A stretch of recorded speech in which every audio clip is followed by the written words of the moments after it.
Здравейте хора! Както сте разбрали от заглавието на днешното видео, ще говорим за топ 10 най-силни капитана в Блич.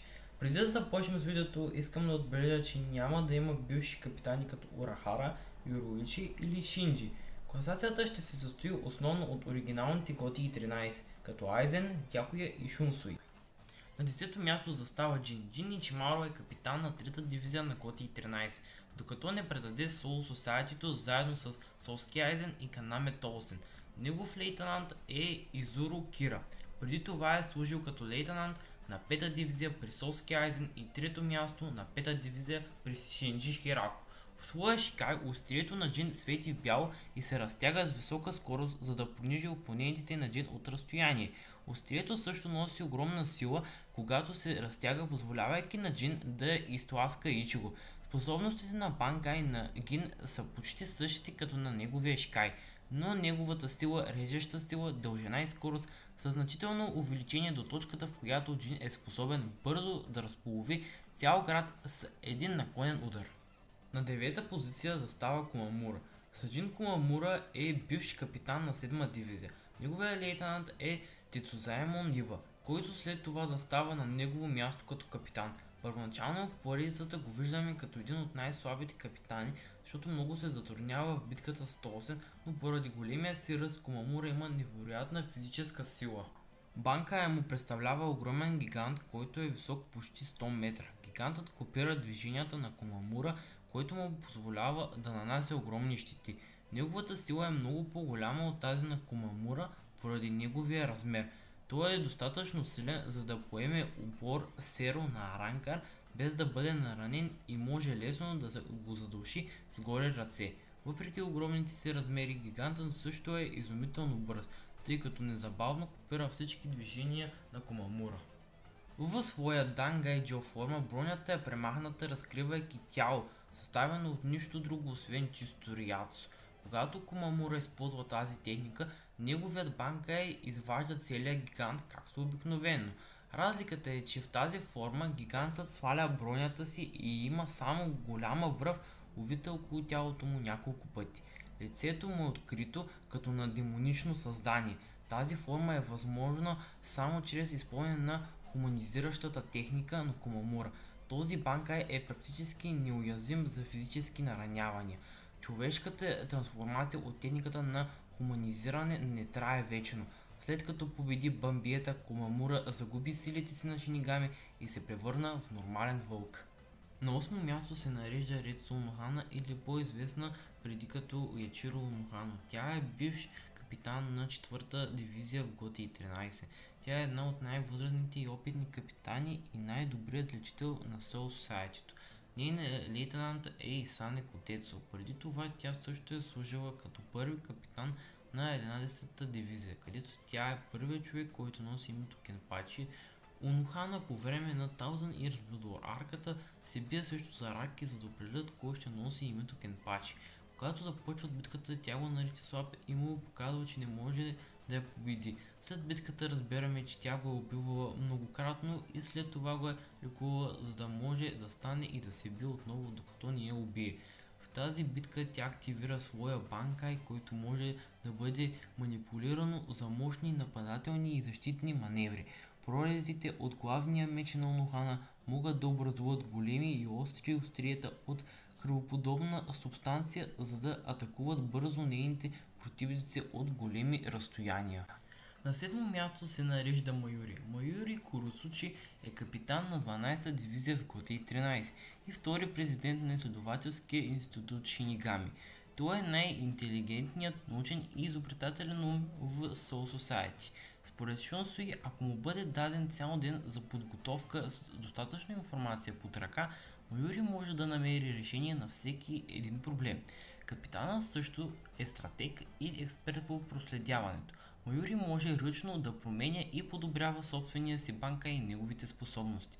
Когато се биеше с Звалепаро, Майори разкри, че е инсталирал функция за самоунищожение в своя Банкай, която ще се активира ако го атакува.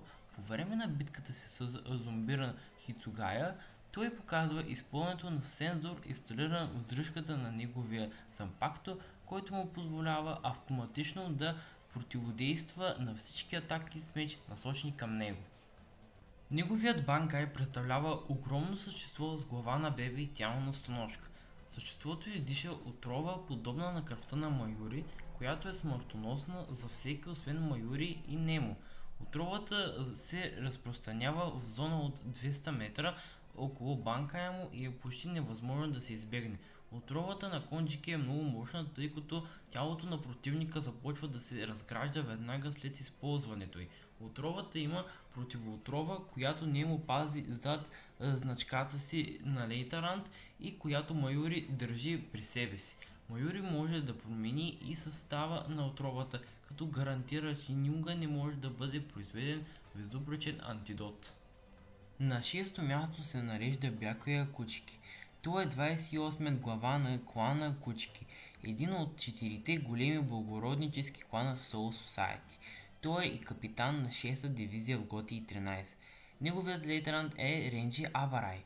Бякуя е може би най-известен с големото си майсторство в Шумбо. След като е бил обучен от никой да е богинята на светкавицата Юроичи, той лесно е един от най-опитните на това умение в цялото Soul Society. Той остава в състояние да използва Шумпо след прекъсване на мускулите и сухожилията на левия си крак. Бякуя е много добър стратег с невероятна издръжливост и огромно количество духовна енергия.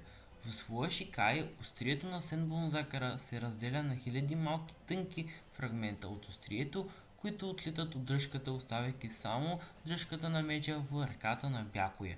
Въпреки че се предполага, че остриетата са твърде малки, за да се видят нормално, те отразяват светлината по такъв начин, че приличат на венчелищата. Чрез замахване на дръжката на Сенбонзакъра, Бякуя може да контролира фрагментите на острието, което му позволява да раздробява противниците си от разстояние и да пробие почти всяка защита. Банкая на Бякуя е много по-голяма версия на шикая на Сенбонзакъра. За да го активира, Бякуя пуска меча си право надолу, мечът не трябва да е напълно непокътнат, за да може Бякуя да активира своя банкай. Той отива по време на хилядолетната кървава война при Склад Зиро, където разкрива своя Сенкай, който е истинската форма на Сенбонзакъра. Това обединява разпръснатите резистенца в цялостни мечове, които образуват 4 реда.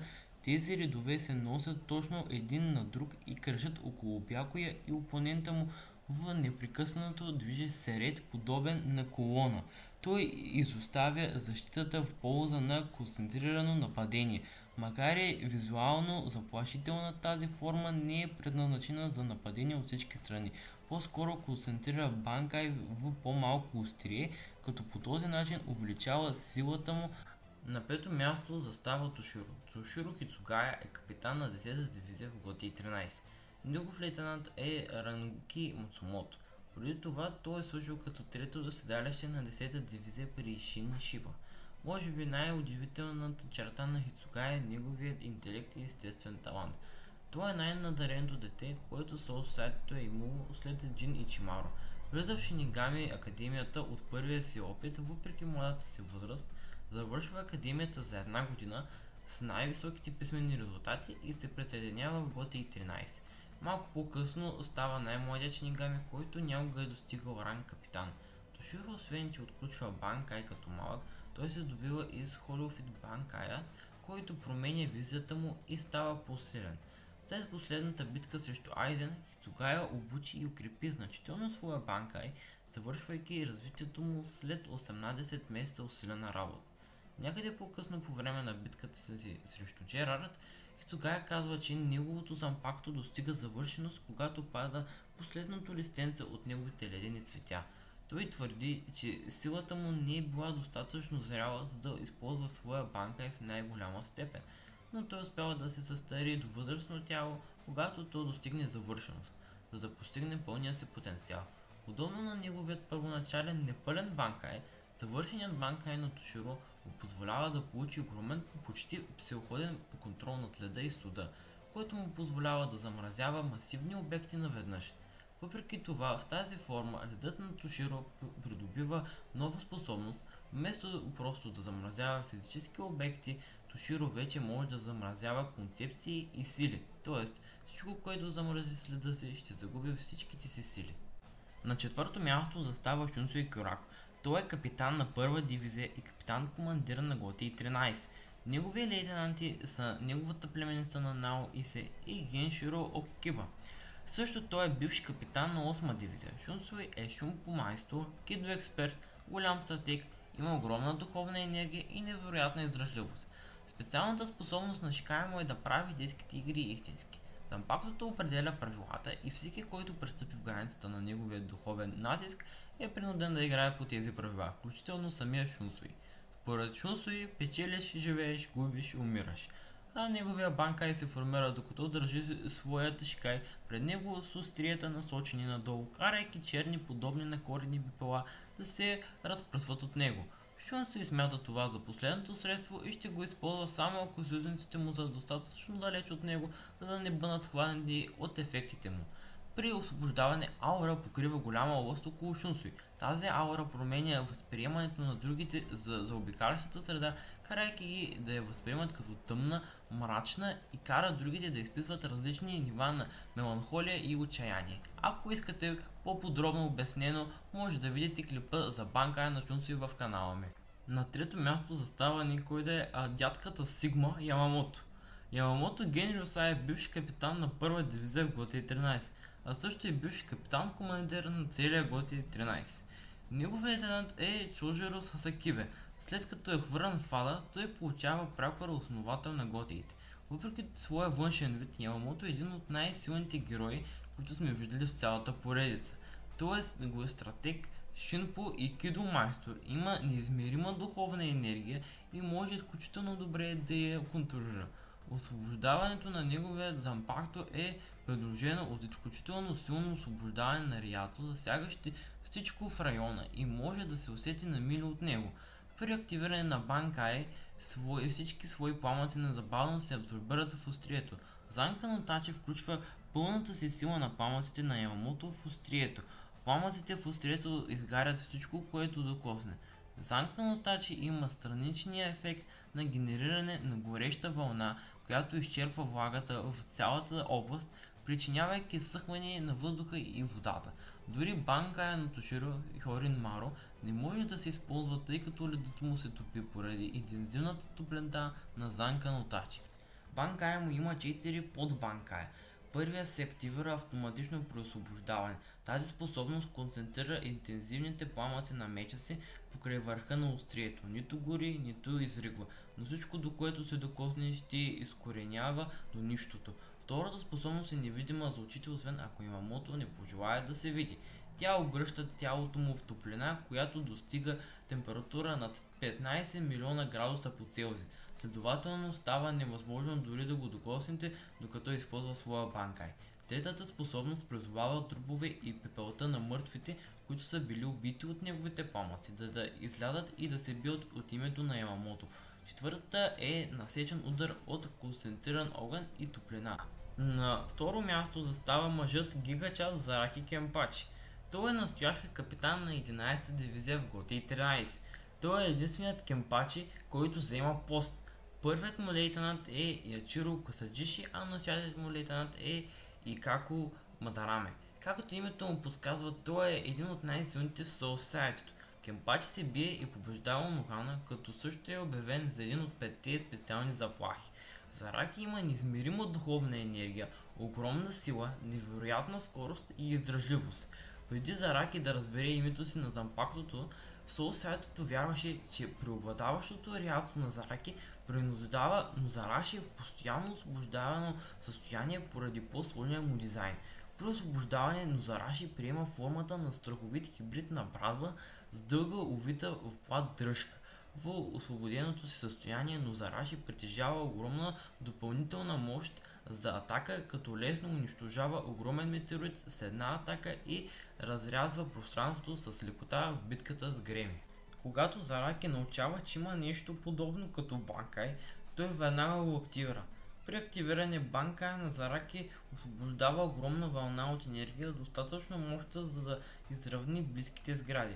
тази форма кожата на Зараки става червена и той получава множество черни петна по лицето и рога на челото си, което го кара да прилича на Они. Неговото острие се превръща в променена версия на своя Шикай с по-късо, по-назъбено острие, наподобяващо груб сатър. Банкая на Зараки му дава огромно увеличение на физическата сила и което му позволява без усилия да събори гиганта Джерард, с един удар да откъсне ръката му и едно движение да го разполови от значително разстояние. На първо място застава Айзен. Соски Айзен е бивш капитан на 5-та дивизия на Готи 13. Негов лейтенант е Момо Хинамори. Той напуска Soul Society заедно с двама последователи – Джин Ичимаро и Канаме Толсен. Той събира армия от аранкари и обявява война на Soul Society. В крайна сметка Айзен е победен от Ичико и запечатан от Урахара, след като е затворен за престъпленията си. Той е майстор на шунпо, ръкопашен бой, кидо, има гениален интелект, може да манипулира и е голям стратег. Айден е усъвършенствал контрола на Риато и е достатъчно силен да спре Банкая на Ичиго само с един показалец. Също така е и безсмъртен. Неговия Шикай е най-силният в цялата поредица. Той може да контролира 5-те сетива до степен, че може да накара целта да тълкува погрешно формата, масата, усещането и миризмата на друг човек като враг. Условието за запечатване на хипноза е да се покаже на врага освобождаването на Занпактото. След като го е видял, само веднъж този човек ще бъде напълно хипнотизиран всеки път, когато бъде пуснат без значение колко отдавна е бил видял. Когато Айзен изключи хипнозата чрез силата на волята, показаното изображение се стопява или се унищожава. Абсолютната хипноза Кьокасейгецу е безупречна. Дори ако целта е наясно, че е под хипноза, той не може да устои на нейното влияние. Хипнотичните способности на Кьокасейгецу правят много полезен инструмент в битка, тъй като Айзен може да създава прости или сложни илюзии, за да заблуди опонентите си. Опонентът му ще остане фокусиран върху илюзията, докато не стане твърде късно за реакция. След като Хойгьоко унищожи неговото Занпакто, Айзен все още е в състояние да използва неговите способности дори срещу всемогъщия Юха. И това беше всичко за това видео. Надявам се да ви е харесало. Пръснете лайк бутона и се абонирайте за канала за още подобни видеа. И до скоро!